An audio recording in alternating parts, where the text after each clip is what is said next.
Bienvenue dans le PEX Podcast, le podcast du partage d'expériences en prévention des risques.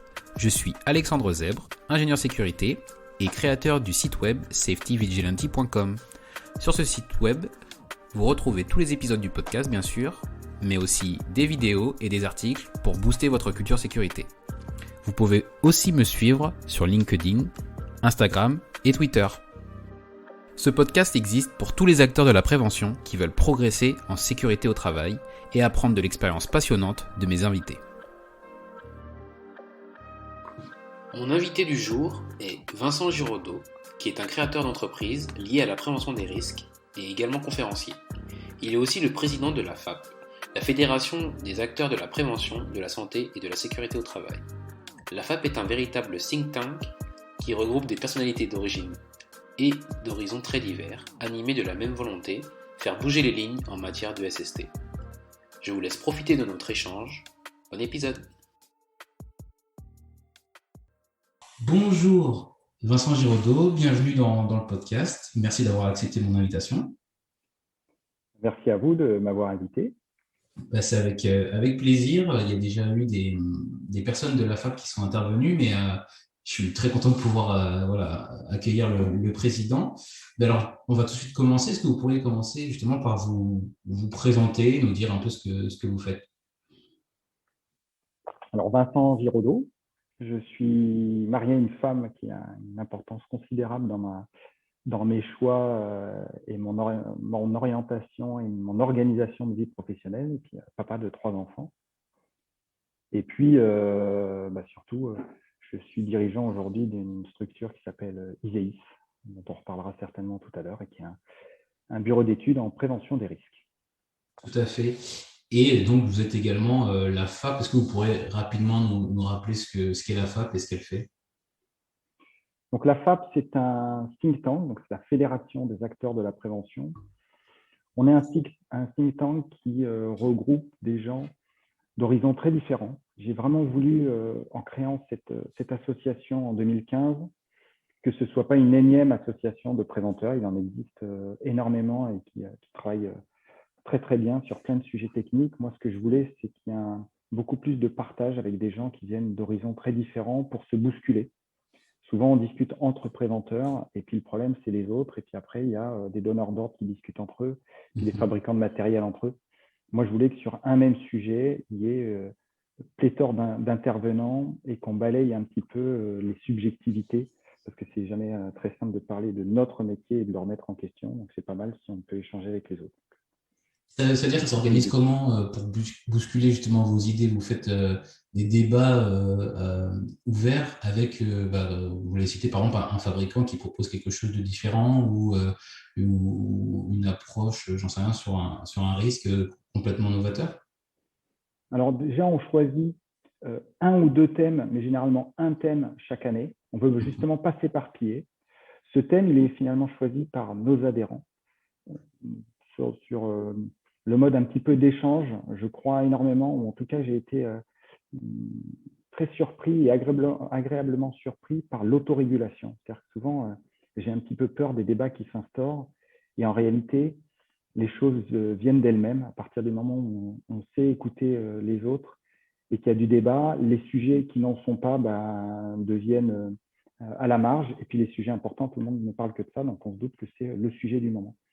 Et tout le monde s'en empare, ou une partie de nos équipes, et puis on lance. Alors ça peut être juste un débat qui va aboutir à l'écriture d'un article, parfois un travail beaucoup plus de fond qui va aboutir à l'écriture d'un livre blanc. On a écrit déjà 2, on a participé à l'écriture du livre blanc sur la coordination SPS, puis on en a fait un sur le document unique d'évaluation des risques.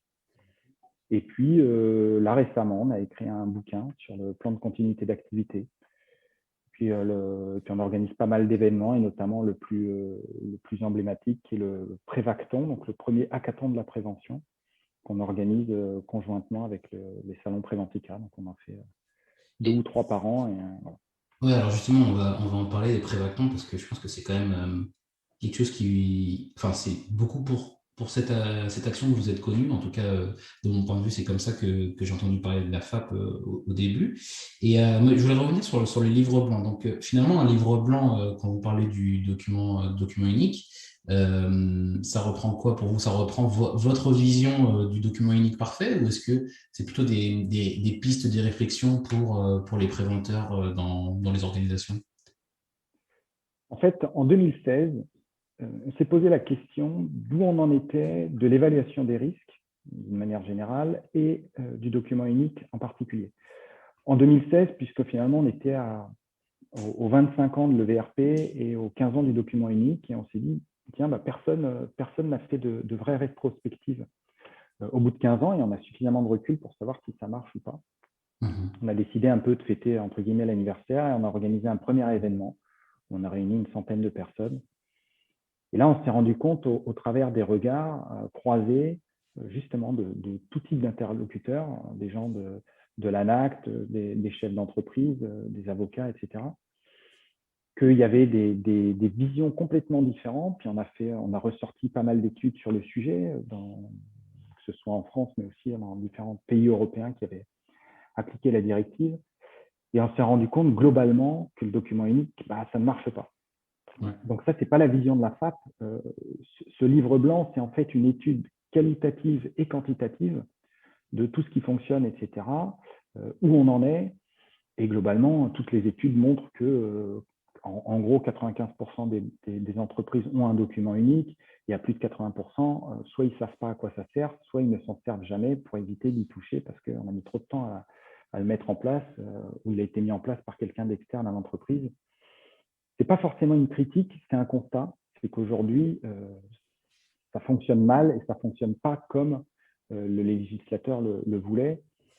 Je ne vais peut-être pas me faire d'amis, mais nous, notre constat, globalement, c'est que c'est les préventeurs qui ont perverti le truc, puisqu'on a une circulaire de 2002 qui est très bien expliquée et qui, notamment, explique qu'on doit observer le travail réel. On parle beaucoup plus de travail que de risque.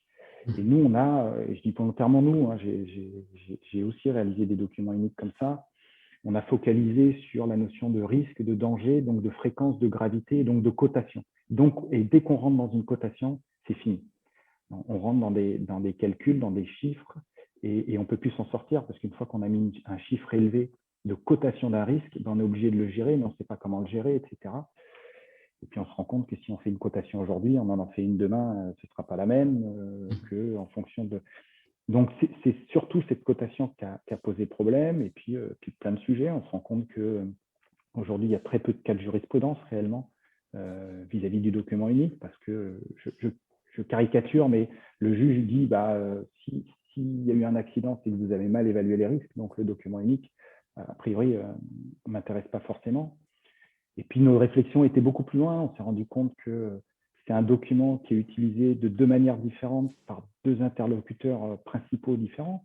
Le préventeur qui le fait avant que l'accident n'arrive, donc avec une vision a priori, une estimation, et puis le juge qui l'utilise après l'accident. Et lui, il sait que l'accident est arrivé, donc il peut comparer l'évaluation par rapport à la réalité. Donc, il y a un écart qui est monumental. Alors, bien sûr, tout ce que je vous dis, c'est un peu caricatural, mais c'est vraiment le fruit de toutes nos études, au-delà de plein d'autres sujets. Dans le BTP, on a énormément d'outils d'évaluation des risques qui font que le document unique, finalement, n'est pas forcément utile. C'est vrai que on retrouve quasiment un outil par préventeur, on ne va pas se mentir sur ça. Et vous, alors, par rapport à ce constat, finalement, qu'est-ce que vous proposez dans ce livre blanc, ou en tout cas dans vos réflexions? Il y a beaucoup de réflexions. L'objectif qu'on se donne à chaque fois à la FAP, ce n'est pas d'apporter des solutions toutes faites. On veut surtout poser des questions, amener les gens à réfléchir.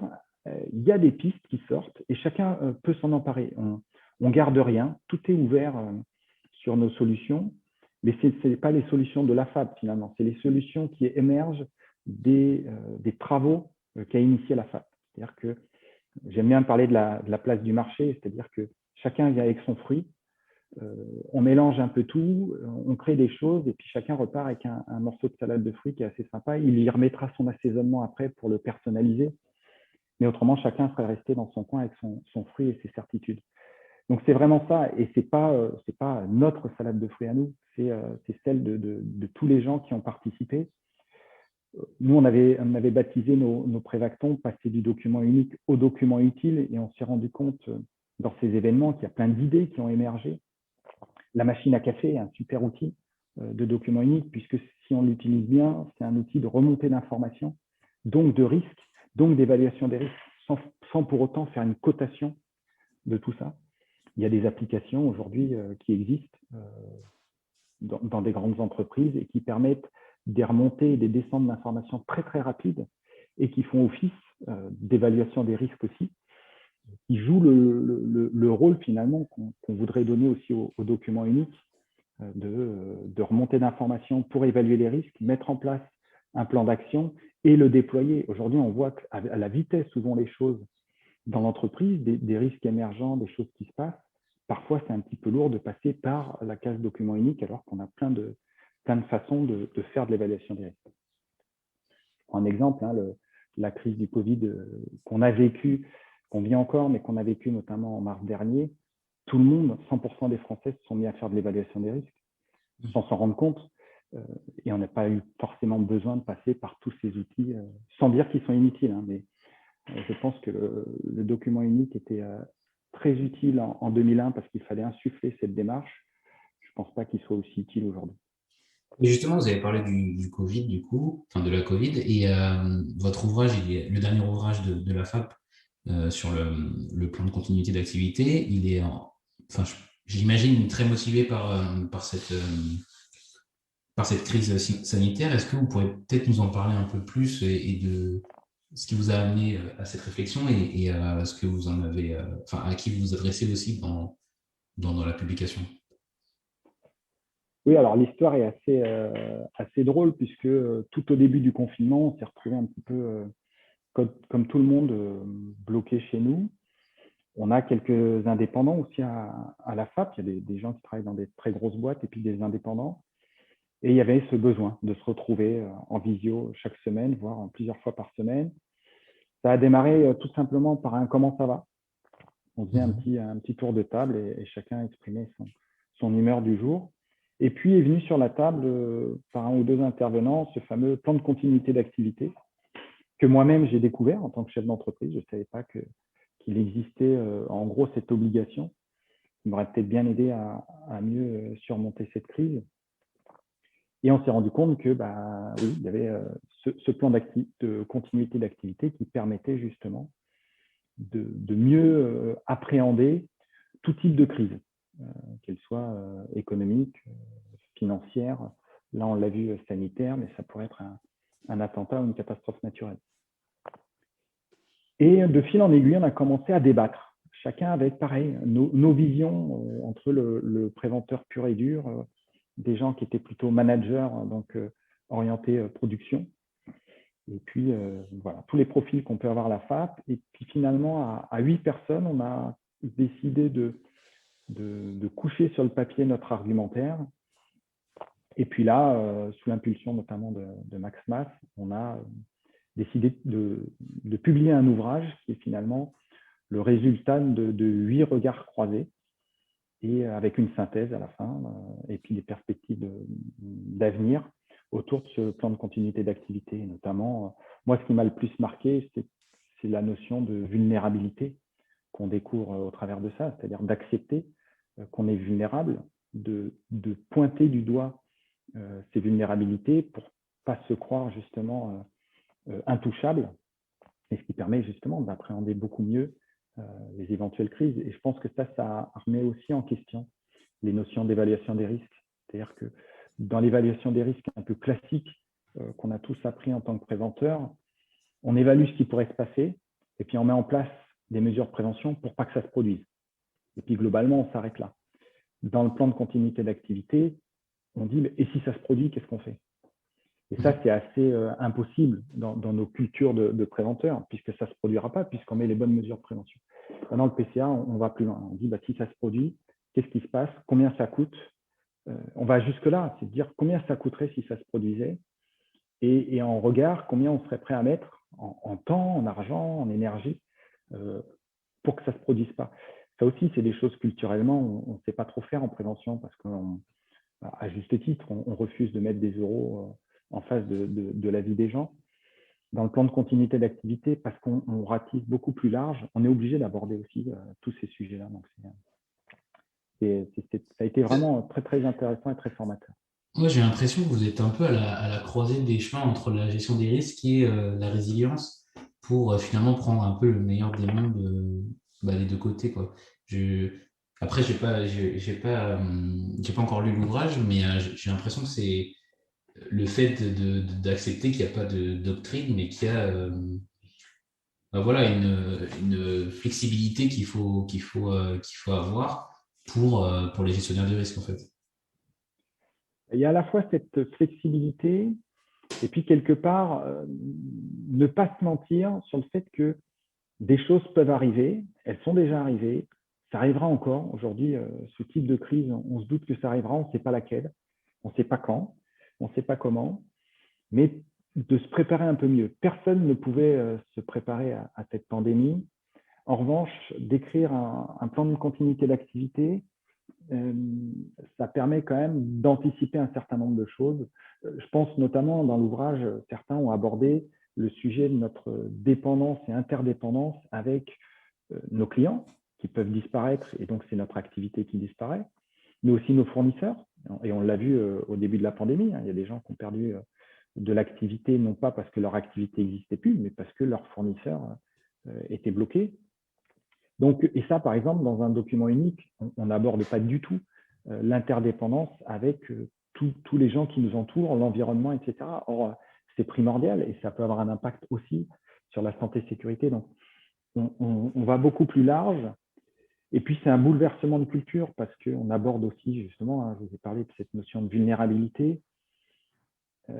Pour bien faire, il faudrait montrer notre plan de continuité d'activité à nos clients, à nos salariés, à nos futurs embauchés.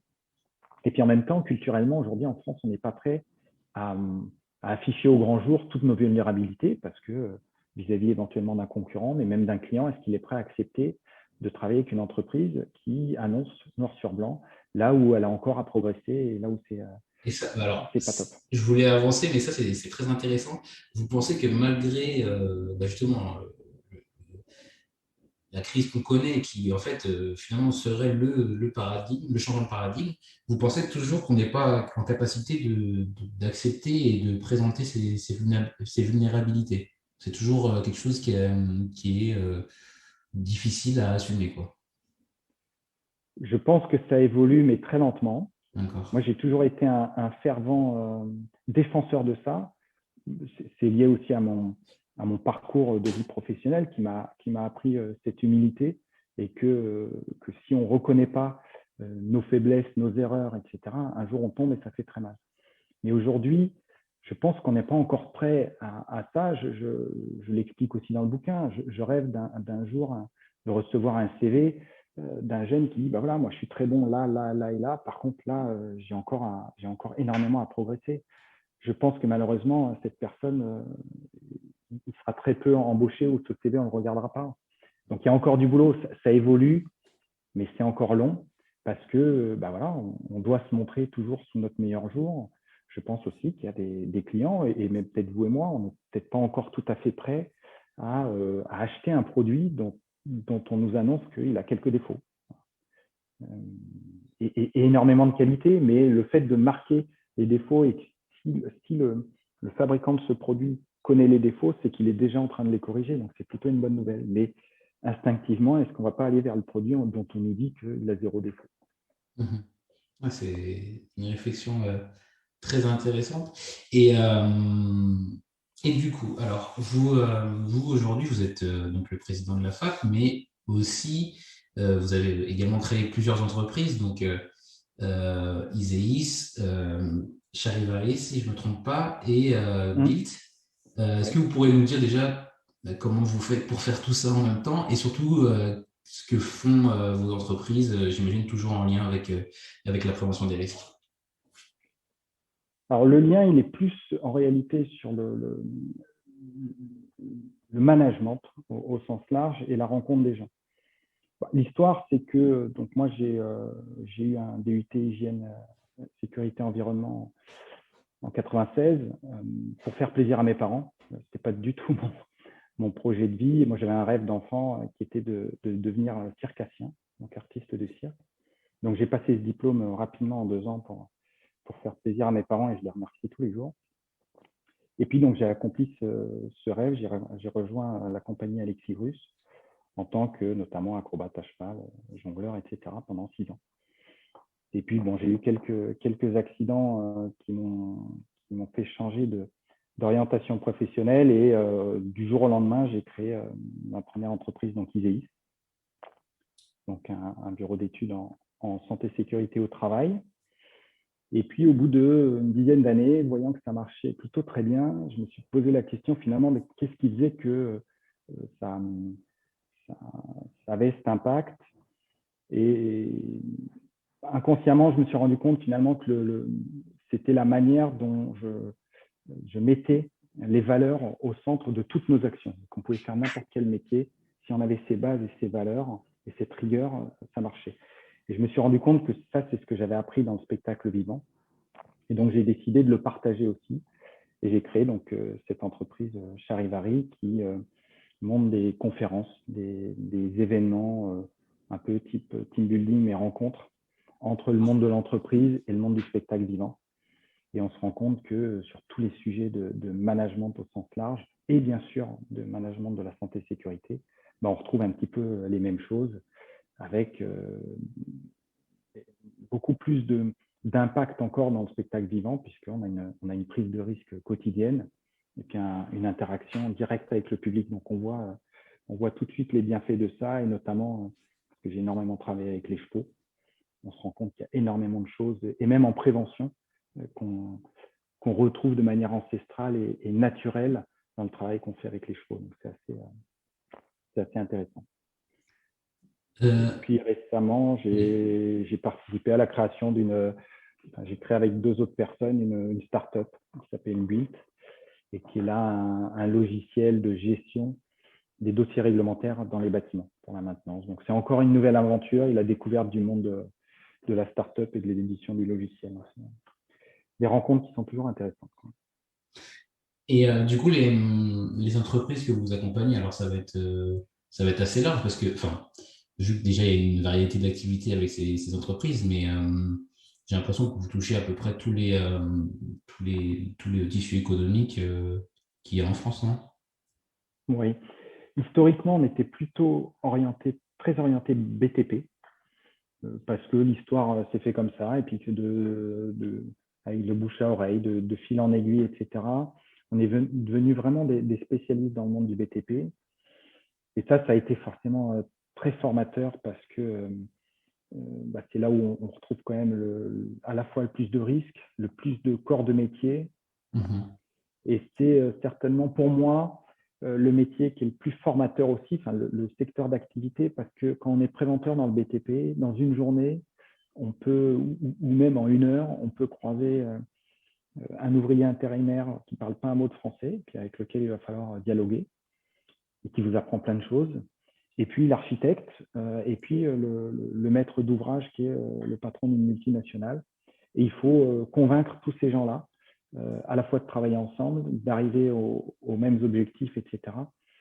Donc on a un panel de typologie de personnes que l'on rencontre, et puis après de corps de métier, on croise tous les risques dans une même journée, donc c'est très très formateur. Et après, quand on est allé vers d'autres secteurs beaucoup plus industriels, aujourd'hui on travaille beaucoup avec L'Oréal, Total, Disneyland Paris, etc.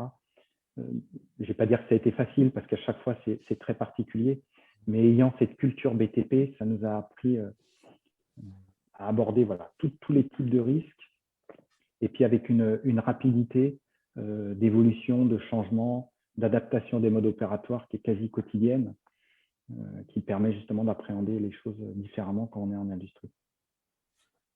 C'est intéressant parce que effectivement, on dit souvent que tout nous sert, notamment en prévention, que l'expérience de vie qu'on peut avoir d'un côté, elle va réussir à nous aider dans notre approche. Et donc, vous l'avez exprimé donc, avec votre passion, du coup, liée au cirque et à l'équitation. Et moi, je me demandais finalement quel lien vous faites aussi avec vos activités. Je reviens à ce qu'on disait en introduction sur la FAP et par exemple vos prévactons. Est-ce que c'est des réflexions qu'après vous arrivez à implémenter dans vos approches qui vous font re-questionner justement votre façon de faire? Ou est-ce que c'est des choses qui sont assez compartimentées, même si bon, j'ai un peu une idée de la réponse. Je voudrais savoir quelle approche vous appliquez là-dessus. Alors, j'essaie quand même de bien compartimenter parce que on ne veut pas non plus faire trop de mélange dans les actions et puis elles sont malgré tout différentes sur l'approche. Ce qui me plaît à la FAP, c'est qu'on peut vraiment se bousculer. On peut prendre des risques dans ce qu'on crée. Dans les prévactants, on démarre un prévacton à midi, il y a 100 personnes, on a 8 heures à travailler ensemble et on ne sait pas du tout ce que ça va donner à la fin. On n'a pas d'objectif précis. On a énormément travaillé pendant 3 mois pour le préparer, donc on a une base, mais on ne connaît pas les gens qui sont là. On ne sait pas s'ils vont s'entendre entre eux, s'ils vont s'embrouiller et puis jamais se parler.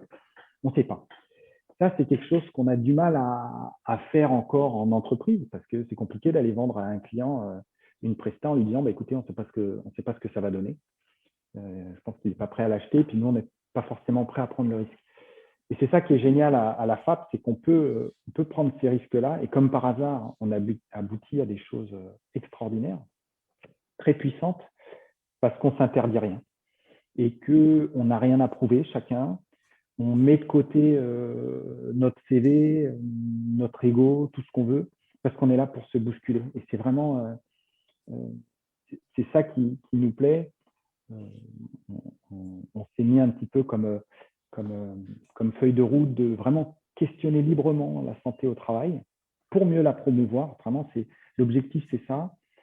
Et souvent, on dit qu'il faut qu'on abandonne le oui mais, qui est souvent présent et qui nous ralentit, et lui préférer le et si, qui lui va nous propulser vraiment vers l'avant. Donc, c'est en permanence se poser les questions, mais sans jamais se freiner, sans jamais repartir sur ce qui nous a toujours bloqué, et en se disant, mais soyons fous, et si jamais on avait la possibilité de, pourquoi on ne le ferait pas? Et c'est ça qui nous fait avancer. Je reviens sur le DUERP quand même. À un moment, on remet nos conclusions comme ça et on les donne en accès libre à tout le monde. Je ne sais pas s'il y a un lien direct, mais quand on voit quelques mois après dans le premier rapport de Charlotte Lecoq qu'on supprime le document unique, nous, on n'en demandait pas tant, on demandait surtout est-ce qu'il devienne utile. Mais on se dit, bah, ouais, on a été très loin, voire trop loin. Mais en tout cas, voilà, c'est aussi cet état d'esprit qui nous permet d'aller aussi loin. Et justement, alors, vous faites la transition toute trouvée pour le rapport. Le rapport est maintenant la réforme de Charlotte Lecoq. Alors, je ne sais pas exactement comment ça s'est déroulé pour la consultation, mais en tout cas, il y a quand même des réflexions que vous avez menées on a l'impression, qui ont été suivies. Et je ne sais pas si vous pourrez peut-être nous expliquer comment vous avez été consulté ou comment vous avez participé au débat, ou en tout cas à votre niveau, au niveau de la FAP, et puis même en tant que chef d'entreprise de plusieurs entreprises liées à la prévention. Alors, d'abord, en 2018, on a été consulté parmi plein d'autres personnes et on a été auditionné à l'Assemblée nationale sur les différents groupes de travail qui ont abouti après au premier rapport Lecoq. Puis ensuite, nous, de ce qui en était ressorti, on s'est toujours interdit d'aller j'allais dire, promouvoir des choses. Nous, on ne veut rien vendre, on pose des questions, on bouscule, mais on n'a jamais demandé aux parlementaires de mettre ça ou ça en place. Même sur le document unique, on a donné un avis, on a dit, voilà, on a travaillé pendant 2 ans, il y a des centaines de personnes qui sont venues échanger, voilà ce qui en ressort. Et nous, on ne demande rien. Emparez-vous de tout ce boulot, faites-en vos conclusions, mais on n'est pas là pour faire de la propagande de quoi que ce soit. Malgré tout, dans ces auditions, on s'est rendu compte, puis surtout dans le rapport Lecoq de 2018, on s'est rendu compte, je crois, que plus de 70 fois, il y a le mot préventeur. Il n'y a aucun moment on en donne une définition. Et aujourd'hui, même le métier de préventeur, officiellement, n'existe pas. Je crois qu'à moins que ça ait changé, mais le mot même préventeur n'existe pas dans le dictionnaire, et même la prévention, c'est pas la prévention qu'on connaît.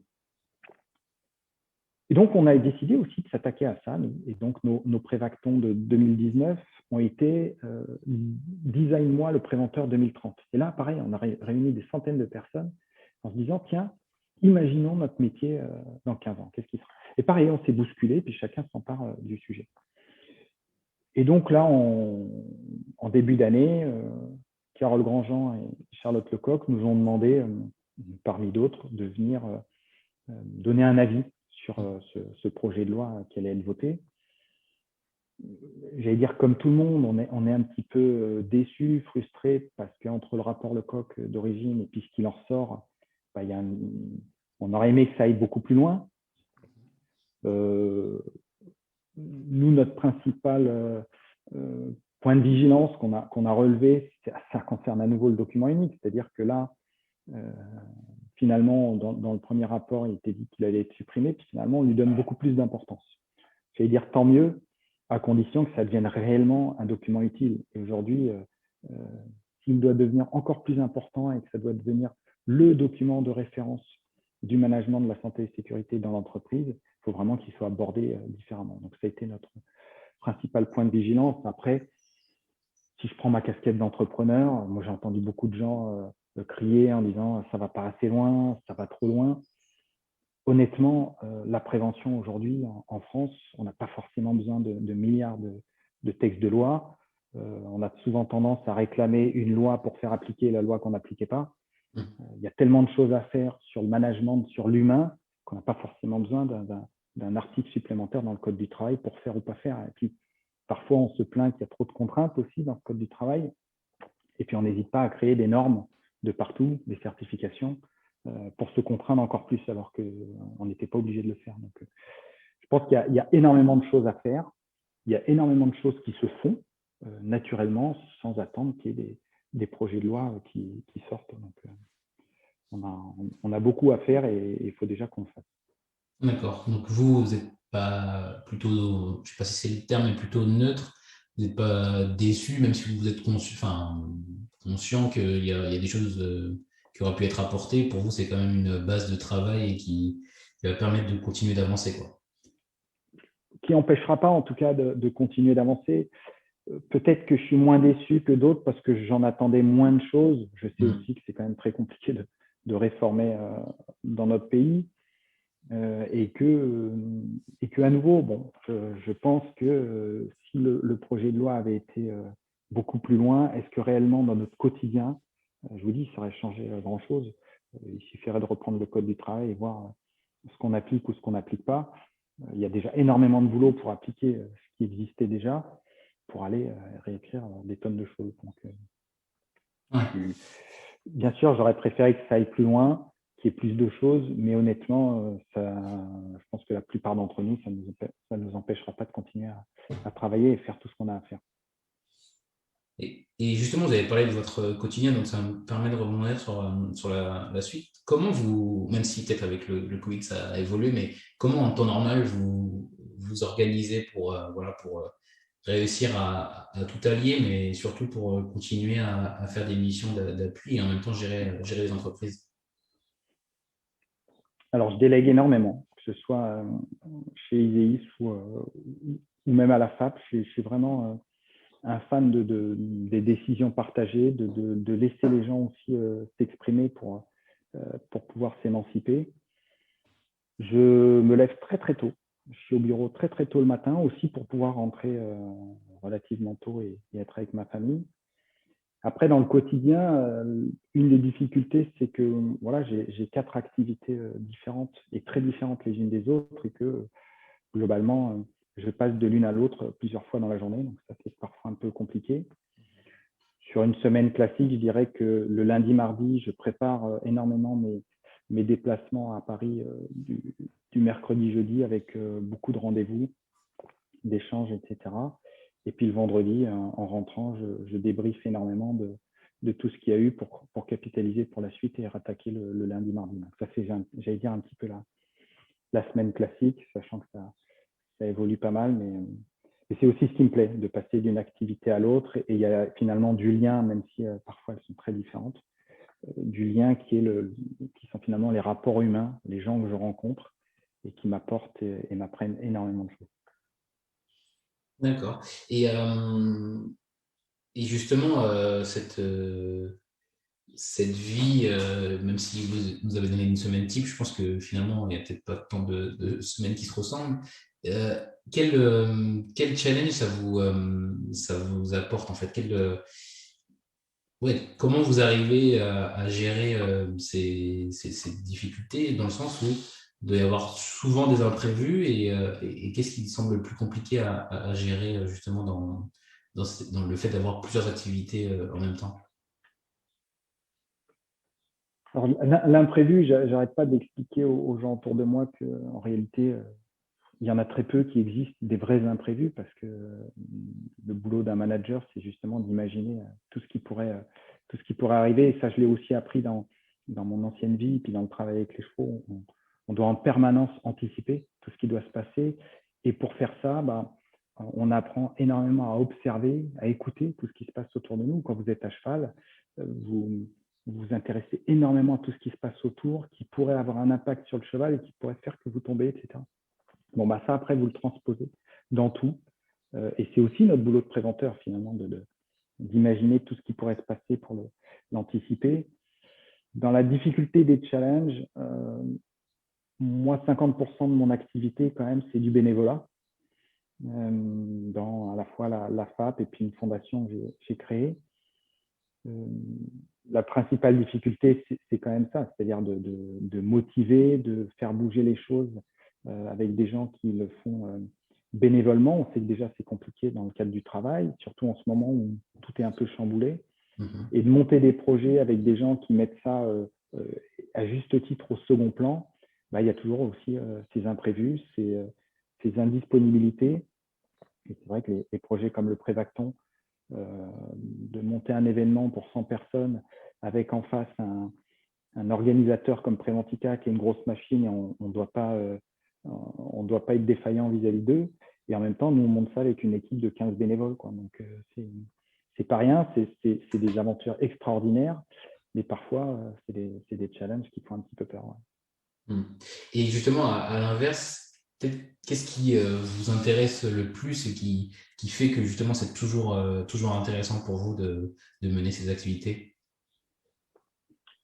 C'est cette remise en question permanente. Moi, j'ai appris à détester la routine et je pense que dès qu'on est dans une routine, dans des semaines qui ressemblent à la précédente, j'ai l'impression de plus avancer, voire même de reculer. Donc, c'est ça qui me plaît et de rencontrer des gens sur des projets. C'est vraiment mon plus grand bonheur et qui fait que chaque matin depuis 20 ans, je suis super heureux de me lever. C'est que je vais aller rencontrer des gens que je connais ou que je ne connais pas. Énormément de gens qui sont très, très importants dans ma vie et qui m'ont apporté, qui m'apportent encore énormément de choses dans leur expérience, dans leur savoir, dans leur sagesse et qui font que, oui, on avance, on découvre, on se bouscule, on tombe, on se relève, etc. Et ça, c'est vraiment mon moteur, oui, quotidien. Ok, très bien. Sur une partie différente, on va passer une partie sur les références et les innovations. Est-ce que vous avez justement des ouvrages ou des ressources que vous pourriez nous recommander en prévention des risques? Il y en a une dont je me suis énormément inspiré, qui est un bouquin de Christian Morel qui s'appelle Les décisions absurdes, et notamment le tome 2 qui m'a énormément marqué, dont je me suis beaucoup servi dans mes premières conférences, etc. Parce que c'est une approche justement pluridisciplinaire de la prévention, de l'approche globale qu'on peut avoir face à un projet, de toutes les erreurs sur lesquelles on a capitalisé depuis des décennies et qui font qu'on en est là aujourd'hui. Et je suis toujours friand de toutes ces petites idées, de toutes ces choses qu'on applique au quotidien sans savoir pourquoi et qu'en fait, elles sont issues d'erreurs qui ont été faites et sur lesquelles on a capitalisé et qui font qu'aujourd'hui, on a des inventions extraordinaires. Donc, Les décisions absurdes, c'est ça. Ouais, Ok. tome 2 de Christian Morel. Donc ça, c'est vraiment en termes d'ouvrage. Ouais. Et également, est-ce que vous avez une innovation qui vous a récemment intéressé et que vous souhaiteriez partager? Pour moi, l'innovation de ces dernières années, la plus emblématique, et encore, elle est à venir, on n'en est qu'au début, c'est le BIM dans le bâtiment. Donc le fait de vraiment la numérisation de toute l'organisation d'un chantier de A à Z, depuis le projet, l'esquisse jusqu'à la maintenance du bâtiment, parce que ça va révolutionner toute l'organisation, toute la vision qu'on peut avoir sur un chantier, et notamment en prévention. Alors malheureusement, la prévention est encore très, très absente de ces sujets-là, mais ça va révolutionner le boulot du préventeur sur un chantier, puisque on va être capable de voir à la fois en temps réel, mais surtout en amont, l'évolution de la construction d'un bâtiment, et avec à la fois ce qu'on appelle la méthode 4D, c'est-à-dire qu'on voit le bâtiment qui se construit en 3D au fur et à mesure que le planning de l'opération avance. Donc pour un préventeur, on sera capable de dire, regardez, dans 4 mois, si j'arrête le planning, on aura déjà construit tout ça, et là, on aura des bonhommes au bord du vide. Ou là, on aura 2 activités qui se marchent dessus. Aujourd'hui, quand on veut expliquer ça, on superpose 3 plans en papier, et puis on essaye de dire aux gens, imaginez s'il se passe ça. Et les gens nous disent, mais ça ne se passera jamais. Là, on est capable de le matérialiser concrètement. Donc, on va être capable d'avoir un nouvel outil pédagogique pour expliquer ce qui risque de se passer dans le futur. Et parfois, c'est un petit peu les principaux freins qu'on a, nous, en tant que préventeur. C'est quand on explique, attention, il risque de se passer ça. On passe parfois pour l'empêcheur de tourner en rond avec des gens qui nous disent, mais non, ça n'arrivera jamais. Bon, bah là, on va pouvoir matérialiser les choses. D'accord. Mais donc, du coup, finalement, la prévention, avec cet outil, même si elle n'est pas complètement intégrée, elle permet quand même déjà de visualiser, ce qui fait que c'est Oui. une forme voilà, de gain énorme. L'outil est déjà là, voilà. L'outil est déjà là, il permet déjà beaucoup de choses. Maintenant, il faut que les préventeurs s'en emparent pour que l'outil intègre de manière intrinsèque tous ces sujets de prévention. Mais oui, ça va être une vraie révolution dans nos métiers. Ok, c'est intéressant. Je connaissais pas expliqué comme ça. Peut-être que j'ai déjà vu passer, mais pas le côté 4D. C'est vrai que pour l'instant, moi, j'ai jamais vu en démonstration. Très bien. Et enfin, sur une partie sur l'avenir de la prévention, comment vous, Vincent, vous voyez évoluer le métier de préventeur d'ici 10 ans? Comme je vous l'ai dit tout à l'heure, c'est vrai que nous, on a travaillé en 2019 sur Design Moi le préventeur 2030. Alors, on a des jeunes étudiants qui sont venus aussi nous bousculer et puis nous dire que le métier de préventeur, il n'existera plus parce qu'en fait, on sera formé depuis notre plus tendre enfance à toutes ces choses-là et que ce sera tellement intrinsèque qu'il n'y aura plus besoin de préventeur. Je pense qu'on n'en est pas là encore aujourd'hui. Moi, je pense qu'on voit aujourd'hui énormément d'innovations fleurir, plutôt technologiques que organisationnelles ou humaines ou managériales. J'ai tendance à pas trop croire à ces innovations technologiques, un petit peu sur le moment, un petit peu ponctuellement sur certaines activités. Moi, ce que je pense surtout, c'est qu'on a aujourd'hui ceux qui sont confrontés principalement au risque, hein, qui sont les ouvriers, tous les gens au poste de travail, sont beaucoup plus instruits, informés qu'il y a encore 20 ans ou 30 ans. C'est que des gens qui ont été à l'école, qui ont appris des choses, qui ont accès au savoir tous les jours. Donc, et qui supportent moins d'avoir un outil connecté qui leur dit fais pas ci, fais pas ça, va pas à droite, va pas à gauche, ça sonne dès qu'on fait un pas de travers, etc.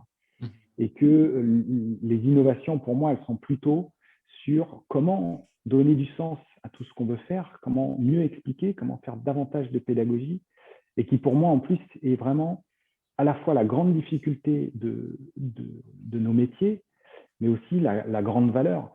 Je m'inspire beaucoup de mon mentor, hein, de mon père d'élève, qui est Alexis Grus, qui explique que dans sa cavalerie, il a 50 chevaux et donc 50 méthodes d'enseignement différentes. Mais du coup, il a 50 élèves premiers de leur classe. Et je crois que le management, et qui plus est de la prévention, c'est ça. C'est-à-dire qu'il n'y a pas une technique qui marche. Quand vous arrivez dans une usine et qu'il y a 50 ouvriers, la même consigne, il faudra la passer de 50 manières différentes.